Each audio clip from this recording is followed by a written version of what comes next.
The news that King Charles has been diagnosed with cancer has been met with shock around the UK and across the Commonwealth and indeed the world.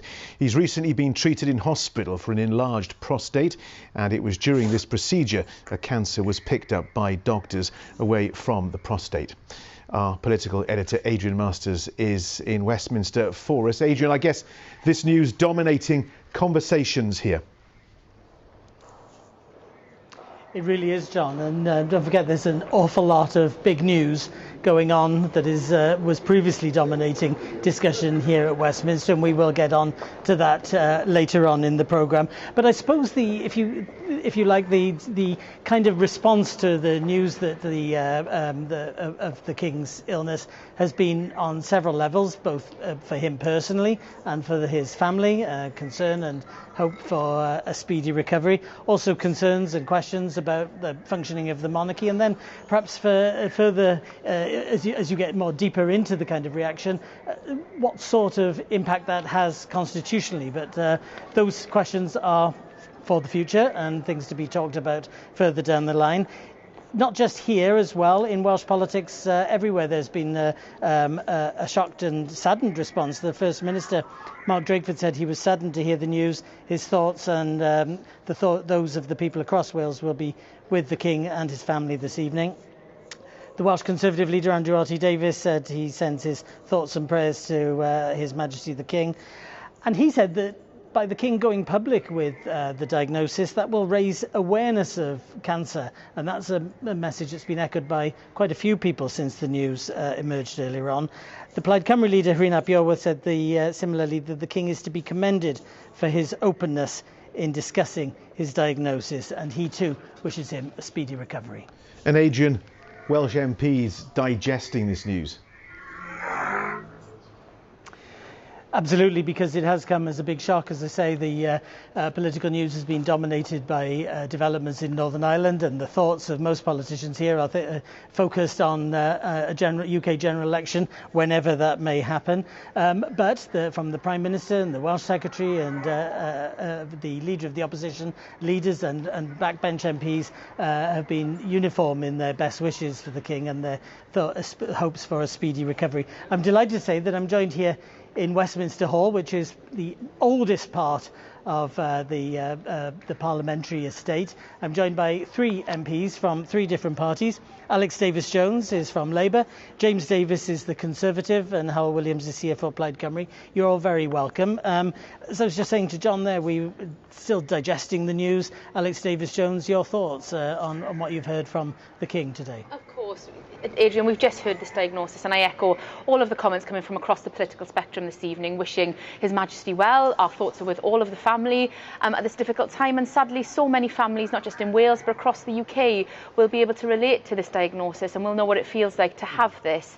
And it's awful news, and we wish the King well in his recovery, but also he is to be commended in terms of raising awareness of the disease, and hopefully this will encourage more people to go get tested. We might get onto that in a moment, because I think that is an interesting aspect of all this. James Davis, your thoughts today?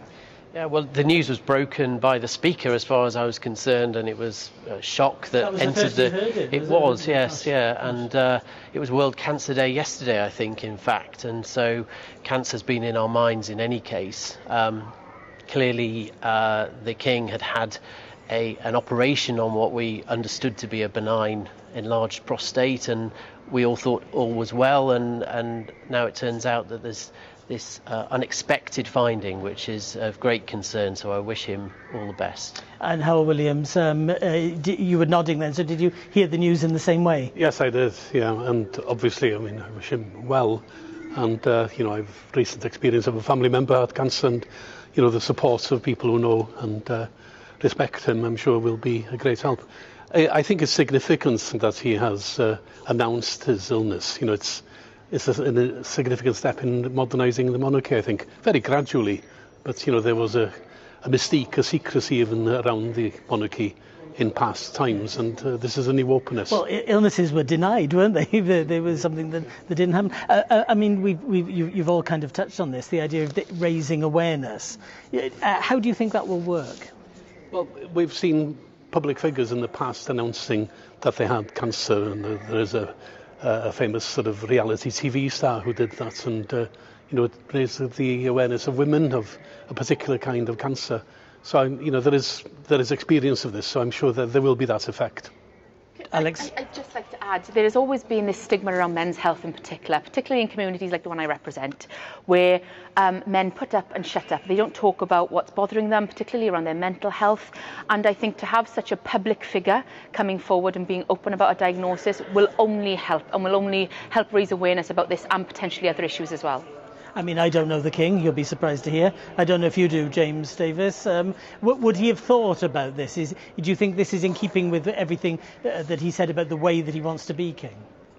Well, it would seem so. I think it's really difficult for us to know, isn't it, how severe, how serious this diagnosis is, and we all hope that it's something relatively minor. But as my colleagues have said, it is absolutely right and a modern way of doing things to be open.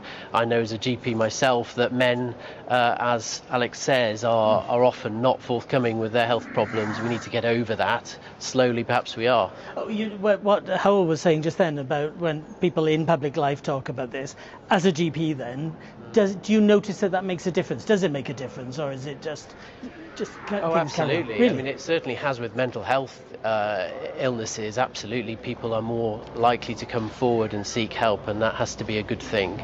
So all credit to His Majesty. Now we need to talk, I don't know if anybody has the answer to this, but what happens now? I mean, there's no talk of a regency, I don't think. I mean, we're not in that kind of situation. But Alex Davis-Jones, do you know what the protocol is now? Do you know who takes over? I think there's something about councillors of state, maybe the Prince of Wales steps in? I think we need to not be too hasty at the moment. We have only just had the diagnosis from His Majesty. He has released a statement saying, of course, he's stepping back from his royal duties for now, and other members of the royal family will step into those roles. He is still our head of state, he is still our monarch. I think it also goes to the fact that not even the King is immortal. You know, cancer touches on everybody's lives. No one is immune to this.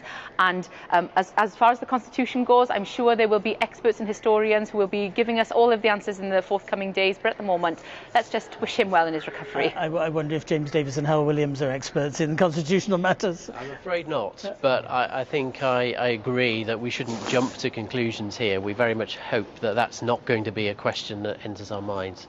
Well, lastly, I suppose I'd say that he is going to be working. He's working on the boxes of correspondence and that sort of thing, even though he is ill. And again, that sort of makes this sort of illness more normal. That life carries on. But that's how the late Queen did it as well. She was working on her boxes till very late in her illness. And does it? Maybe maybe you're going to tell me just shut up now at this point. But does it raise any questions over the timing of the UK general election at all? Is it? You're saying no? No, I don't think so. No, I don't think so. A uniform no. So you are all telling me to shut up in your very polite way. Thank you very much. Okay. Well, we will. I'm sure most people watching will be sharing your sense of concern and passing on the best wishes.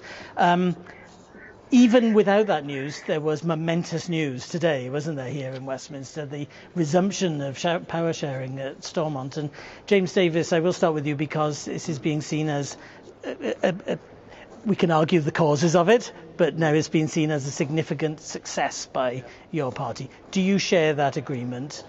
Do you share that assessment? And do you have any concerns about the agreement? Yeah, absolutely. It is a big moment. 2 years that Stormont hasn't sat. We've had, we've seen public sector workers in Northern Ireland marching quite understandably because they've not had pay rises. We know that for government to function, you need to have politicians in place, unfortunately. And it isn't right, actually, that Northern Ireland's been run by officials, by the civil service. There does need to be democratic input, and that, of course, is what this allows. So it's a big triumph. I do have to ask you, as a Conservative and a Brexit-supporting Conservative, whether this is a form of Brexit that you're happy with, and is it also the form of Brexit that your party denied the rest of the UK? I mean, there's never perfection in life. I think I'm always one to be pragmatic. I think that a solution has been reached which meets the needs of both communities in Northern Ireland and also the wishes of the vast majority in Great Britain too. So I think it's a big step forward. Hal Williams, your take on what's happened in Northern Well, I think it's hugely significant that the North now has a Sinn Féin First Minister after a series, of course, of unionists of various stripe, and only including one woman, but now we have a woman as the First Minister and as the Deputy as well, for that matter. So historic on so many levels, not just power sharing, not just the Brexit issues, but two female leaders, including a nationalist leader. But also to say, she's a Republican who attended the coronation and the funeral for the Queen. Someone who's said very clearly that she is going to be there to represent and to support all the people of Northern Ireland. And I think that's a very significant thing for someone from Sinn Féin to say, especially given that following the Irish elections later this year, we might have Sinn Féin in governments in Dublin as well. And that raises issues which I hope we're going to get to in a moment, so I'll come back to you on that. But your response, Alex Davis-Jones, to, well, you pick a historic aspect to respond to. Exactly. Look, ultimately this is brilliant news for the people of Northern Ireland, who for the last 2 years have been without a functioning executive. They have an NHS that's in crisis, public sector workers, as James has said, marching through the streets demanding the pay rise that they deserve. And ultimately what we need is a functioning executive for all the people of Northern Ireland, and I'm hoping now that we will have that. Northern Ireland now has access to the UK internal market. They have this extra £3 billion in funding. I just hope that they do some transformative things with it, because it's desperately needed. And the fact that there is, regardless of their politics, two female politicians. I am always for championing female politicians in high places, as you would undoubtedly expect me to say. But as I said, this is brilliant news, and I congratulate both of them on this historic achievement. I'm going to come back to Hal Williams on this particular issue, because you mentioned the elections in the Republic further down the line, and that does raise the question of a border poll at some point in the future. Do you think that what's happened today brings the prospect of a border poll for uniting the island of Ireland? Well, do you think it brings it closer? Well, firstly, I would say that, as I think Michelle O'Neill said herself, there's a huge amount of work to be done just in ensuring that the services in Northern Ireland work, that they secure sufficient funding, and all of the stuff that's been there. That's the priority, without a doubt. And if there is a border poll, when there will be one, of course it will be up to the people in the north and the south to decide. Nothing's going to be steamrolled through. Does that alarm you as a unionist, James Davis, the idea of a referendum in the north and the south? Well, it's not something I'd personally wish to see, but at the end of the day, these things are decided by the people, and that's always been the line, and that's quite rightly so. But the priority has to be to deliver on the bread and butter, the public services. Same question to you. I think we're all united this evening, aren't we, in terms of our position? I'm determined to try and find some disagreement. The priority, as has been said, has to be getting a functioning executive up and running for the people of Northern Ireland. But the Good Friday Agreement has to be respected, and it's for the people of Northern Ireland to decide. I think where the disagreement is, and Howell, I'm sure will tell me this, is while you all think that's the priority, Howell does think that the people of Ireland do need to have that say at some point. Yeah, well, indeed, and they will get it through a referendum, as we would have in Wales if we ever get to the position where independence is a really live issue. What I wanted actually to inject a bit of elbow into this is if we can get into the trenches over Brexit. It is peculiar to see this government here fostering an agreement which would mean an open-ish border with the European Union, with the benefits of access to the single market, etc., as a triumph for the Tory party. I did allude to that earlier with James Davis, so let's have another go. It's a soft Brexit. We used to use that term, soft Brexit, do you remember? Well, it actually isn't in so many ways, and we see all the trade deals being agreed, and it's absolutely not the case. It was always going to be an issue with Northern Ireland and its place within the United Kingdom and the border with the Republic, and we've reached a satisfactory outcome on that. Let's use a word that we can only use late at night in a Welsh politics programme: Barnett. Barnett formula. Because one of the promises for the politicians in Northern Ireland is to review the Barnett formula, James Davis. If Northern Ireland, why not Wales? Well, we've seen, I think, £3.3 billion, haven't we, that's been presented to Northern Ireland Executive, and I've seen some say that's not enough and some say it's too much, and as you say, there's a discussion about how funding should be provided in the future. But of course, in Wales there is a funding floor that was agreed, I think, in 2016, which means that for every pound spent in England, at least £1.15 is spent in Wales, and that was deemed to be what Wales required. And at the moment, it's up to £1.20 that's spent in Wales. So, I think there was widespread welcome for that, and that was seen as a step forward. But I've had to pinch myself, because in all the talk about Northern Ireland, people are talking about a needs-based formula, and for the last 20 odd years, people have been talking about when a needs-based formula being needed for Wales. Isn't it time to look at that again? Well, I suppose the needs-based sum was the £1.15, wasn't it? I mean, it's quite right that is reviewed, and there is a tab kept on it. So you think things are fine with the way things are? I think Wales is funded well currently on a UK basis. Alex Davies-Jones, is this the moment where you step apart from James Davies? I would say I am on the record about my feelings regarding the Barnett formula on numerous occasions in this place, and regarding a fair funding settlement for Wales. We talk about levelling up a lot. This government likes to talk about levelling up a lot. I think if it truly wants to level up, then it has to look at our areas that are in need of that funding, particularly in our coalfield communities, and there is a definite need there that needs to be addressed. But James Davies is right, isn't he? I mean, £1.20 for every pound that's spent in England, that's generous. What we're looking at, as I've already said, is that needs-based. You've already touched upon it yourself. We know we've got communities in Wales and across actually the north of England in places as well, that there is a definite need. It isn't economically fair across the country, and that must surely be looked at. I knew it would come in handy paying attention to these terms for all these years. Howell Williams, do you think that that what's happening in Northern Ireland does now mean that funding arrangements need to be reviewed? Well, how long have we got, actually, is the first question. Yeah. Well, one thing it does is it destroys this myth that the Barnett formula is somehow written in stone. I've been an MP here for over 20 years, and whenever we raised this as Plaid Cymru, we thought, oh yes, the Barnett formula has been sorted out, and it's been there, and it works, and it's good for Wales, it's a great deal for Wales. And then, at the drop of a hat, when it's required, it's changed for Northern Ireland. It's not written in stone. And that's come from both main parties. Yeah, indeed. Yeah, okay. Alex Davies-Jones, both main parties. Yeah. Do you think that Labour needs to change its position on the Barnett formula? I think we've been very, very clear on our agenda regarding levelling up, how it hasn't worked thus far, how it needs to change, and I'm very, very excited to see our policies going forward on this. Well, much as I'd love to talk way into the night about Barnett formula, I'm going to talk about other things, and that is there is a leadership election in Wales, and Alex Davies-Jones, you've declared your support for Jeremy Miles, is that right? Indeed, okay. Yes. Do you think that this contest is closer than people expected it to be? I definitely think it is. Talking to members across Wales, talking to my own members, seeing them both perform, both on the media and in public, I think it is very close. And I think regardless of which one of them gets elected by our membership base, either will be a fantastic First Minister, but personally I am backing Jeremy Miles. Are you saying in a roundabout way that they're basically very similar, if not the same? I think they both have different things to offer. They both are very different people.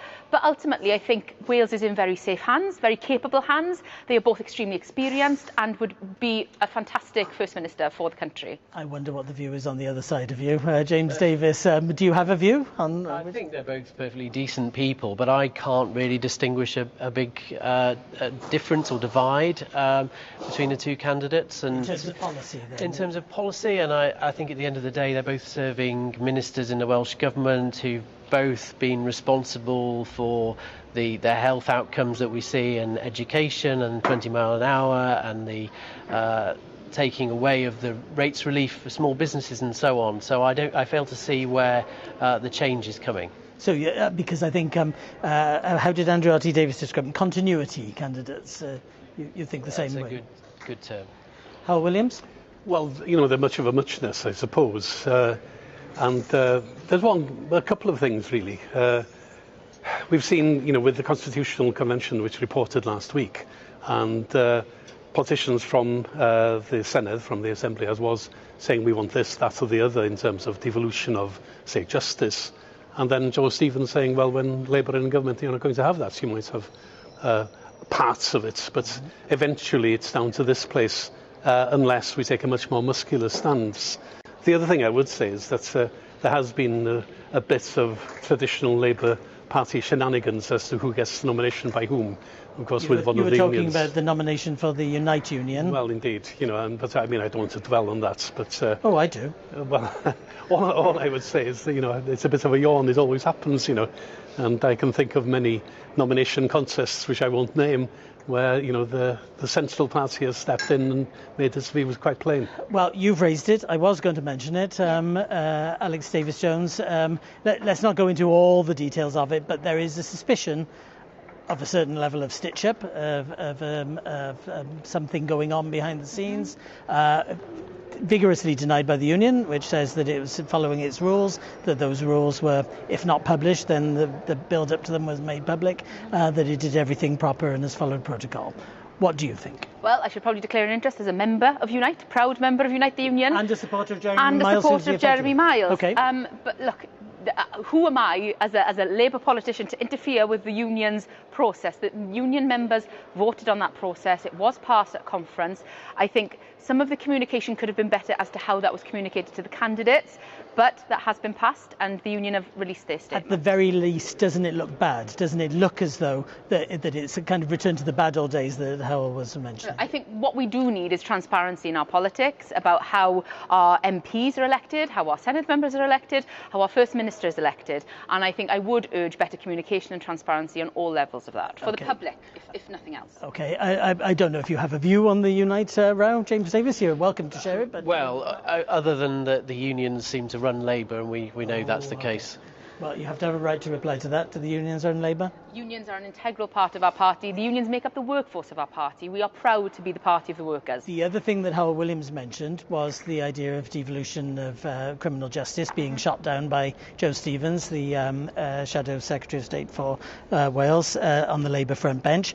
Both candidates want to see devolution of justice. Jeremy Miles sooner than Vaughan Gething. Both want to see devolution of the Crown Estates, and yet both seem to be up against a brick wall with Labour here. Is it what's going on? I wouldn't say it's a brick wall at all, Adrian. Look, we are the Labour Party. We're the party of devolution. I'm a proud devolutionist. We are the party of devolution. But what the public really want us to focus on is the cost of living crisis, getting our public services in order, repairing 14 years of Tory chaos. That is what we need to do. And we have said that we need a decade of renewal, and that, of course, reform is part of our manifesto. We've said we're going to reform the House of Lords. We are looking at more devolution to the regions and nations of the UK. That is part of our manifesto. Does that answer your question, Howell Williams? Well, Labour are in favour of devolution until they get devolution on the list of to-dos, and then they're against devolution.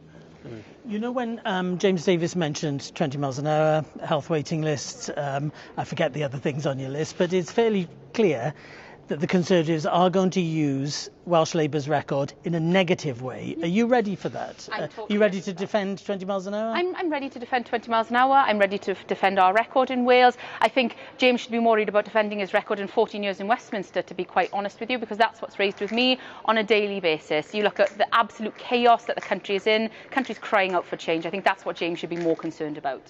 Right, you're right to reply this time. Well, very kind.